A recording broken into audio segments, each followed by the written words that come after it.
नमस्कार, रेसिपी कट्ट्यावर तुमचं खूप खूप स्वागत। तर आज आपल्याला जायचं आहे, आपल्या घराच्या पाठीमागे आपलं परसावण आहे। त्या परसावणात आपल्याला जायचं आहे कशाला की म्हणजे बऱ्याच भाजीचं एक खजीर आहे, म्हणजे बऱ्याच भाज्या आहेत। टॅमॅटो बोला किंवा मिरच्या बोला, रताळी लावलेली आहे, बऱ्याच प्रकारची म्हणजे फुलझाडं पण लावलेली आहे आणि काजूही मोठा आहे। त्याचं फतफतं बनवण्यासाठी आलू आणायला आता आपण परसावणात चाललो आहे।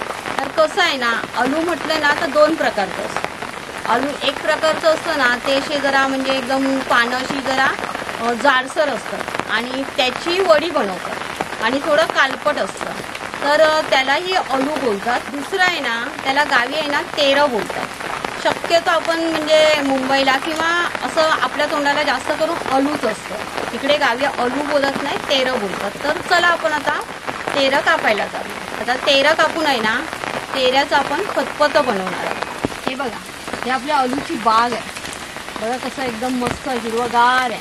हे बघा, हा मोठा आपला एकदम मोठाचा मोठा काजू आहे आणि काजूवर बघा ते कारंजे असतात ना, त्याची वेल पण लावलेली आहे बघा खाली। त्याच्या बाजूला कढीपत्ता पण आहे, तिथे खाली आहे ना हे जे आहे ना, हे बघा ब्लॅक कलरचं हे आहे ना आलू आहे ना, हे खाली त्याचं कसं नव्हतं, इकडे गावी फक्त अलवडी बनवतात। ह्याची अलवडी बनवली ना तर एकदम खुसखुशीत होती आणि याची म्हणजे एकदम खायला पण छान लागते, क्रिस्पी एकदम। आणि जे हे आलू आहे ना, ह्याची पण अलवडी बनवू शकतो आपण, पण ही ना नरम होती आणि याची म्हणजे एकदम अशी कडकपणा येत नाही त्याला। थोडं जरा हे भाजीसाठीच हे आलू आहे ना खूप छान असते। तर आता आपण हे कापून घेऊया।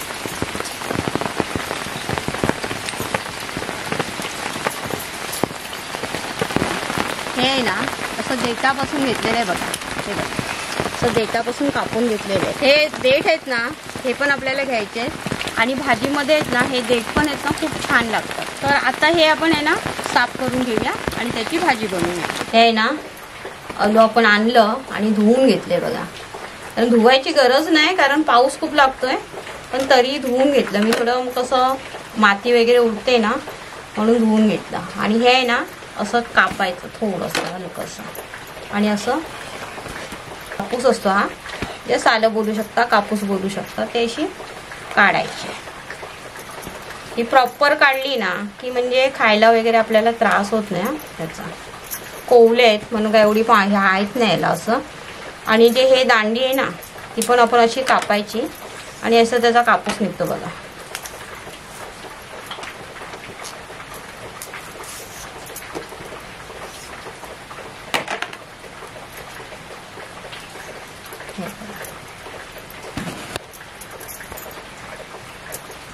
असं हे जे दोरे बघा असे निघतात, हे बघा अशा प्रकारे ना असे हे करायचे आणि ते कापून घ्यायचे आपल्याला।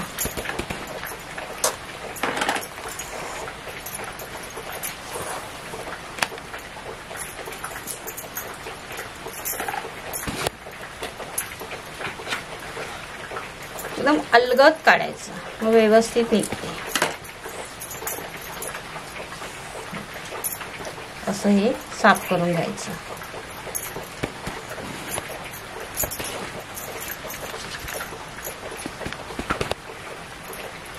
पानं पण अलगद अशी आजूबाजूला जे आहेत ना, याच्या शिरा बोलतात ह्याला, त्या आपण त्याच्यावरून पण ही जे त्याचा कापूस असतो म्हणजे त्याचं साल ते काढून टाकायचं।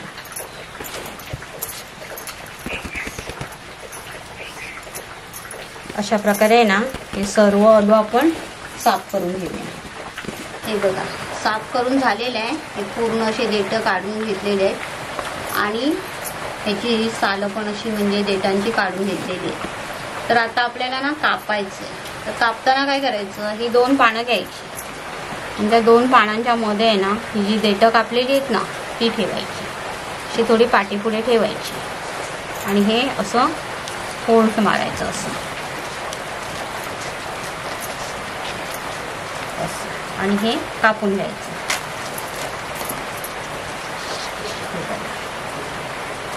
साधारण असं हे गावी कापतात. बारीक बारीक कापून घ्यायचं. शिजायला काही टाइम लागत नाही जास्त, पण हे बारीक बारीक असेल ना तर खायला खूप छान लागते.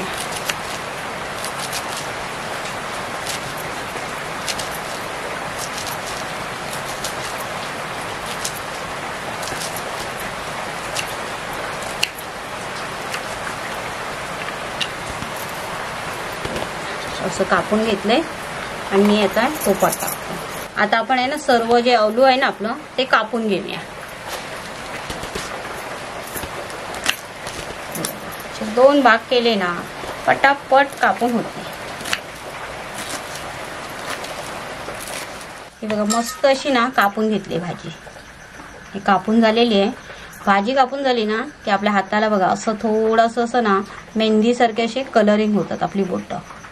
ही भाजी नंतर आपण ना थोडंसं तेल लावलं ना तर हे निघून जातं.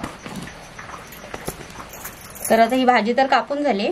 तर आता त्याच्यासाठी लागणारं साहित्य आहे ते आता आपण बघून घेऊया. गरम मसाला घेतलाय, घडशीबंधू मसाला घेतलाय, हळद पावडर आहे आणि मीठ आहे आणि 2 कोकम घेतले, कारण ह्या भाजीला ना कोकम लागतेच.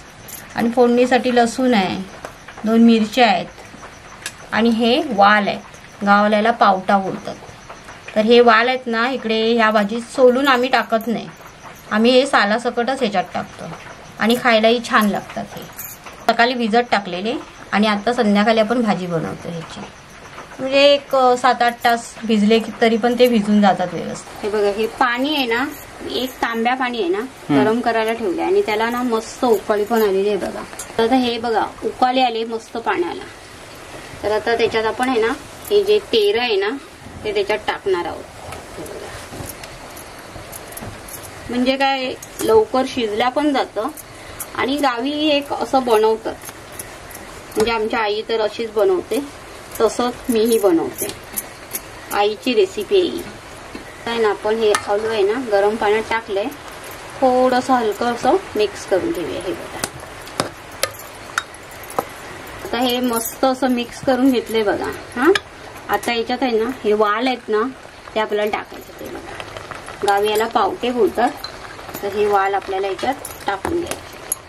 हे बघा याच्यात आहे ना 1 चम्मचभर मीठ टाकते बघा. नंतर आहे ना 1 चम्मचभर आहे ना घडशीबंधू मसाला टाकते. तर अर्धा चम्मच आहे ना गरम मसाला टाकते. आता याच्यात हळद पावडर टाकते. आता मिरच्या आहेत ना ह्या त्या अशा उभ्या कापायच्या आपण आणि ह्याच्यात टाकायच्या.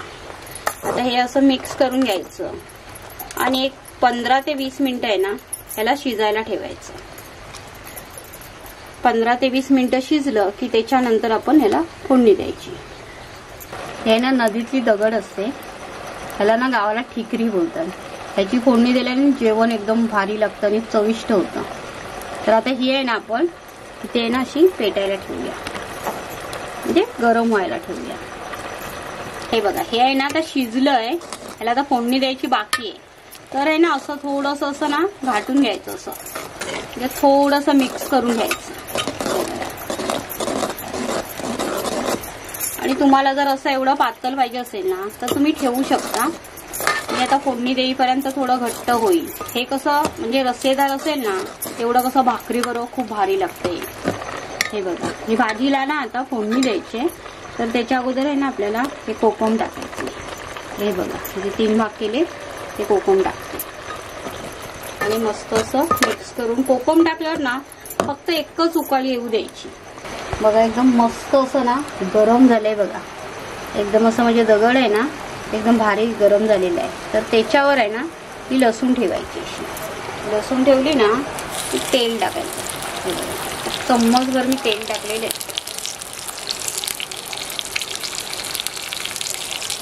तेल टाकून आहे ना 2 मिनिटं आपल्याला असं तेल जरा आणि लसूण थोडीशी लालसर होईपर्यंत आहे ना तेल थोडं गरम करून घ्यायचं. चुलीवरची स्पेशल फोडणी. तेल मस्त गरम झाले आणि लसूण पण लालसर झाले. तर आता मी फोडणी देते. ही एक म्हणजे खासियत आहे की गावी आहे ना, ही दगड टाकूनच म्हणजे हे आलूचं फतफतं बनवलं जातं. आलूचं फतफतं तयार झालं. आलूचं फतफतं ना तयार झालेलं आहे. तर तुम्ही कशा पद्धतीने बनवता ते आम्हाला जरा तुम्ही सांगा. अशा पद्धतीने आहे ना तुम्ही आलूचं फतफतं बनवून बघा आणि तुम्ही कसं झालंय ते आम्हाला कमेंट करून सांगा. धन्यवाद.